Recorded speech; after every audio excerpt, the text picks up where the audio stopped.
नमस्कार प्रणाम। आप सबके स्वागत बटे दुबे वाली भौजी यूट्यूब चैनल पे। छोटा सा देवरान जेठन के गीत सुनाते हैं, अच्छा लगे तो लाइक सब्सक्राइब जरूर करो, कमेंट करके जरूर बताए फिर छोटा सा गीत कैसे लगा लटे।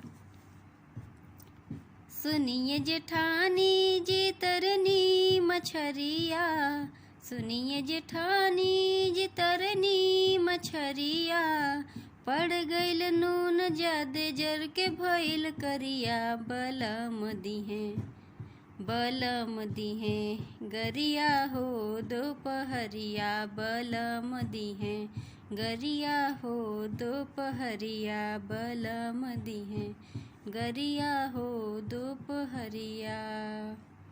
सुन देवरानी कहाँ रहे धयनवा, सुन देवरानी कहाँ रहे धयनवा, मून के बनावत रहलू का तू नयनवा, जे जर गईल खानावा का खई है पलनवा, जे जर गईल खानावा का खई है पलनवा, बलम दिहे गरिया हो दोपहरिया, बलम दिहे गरिया हो दोपहरिया।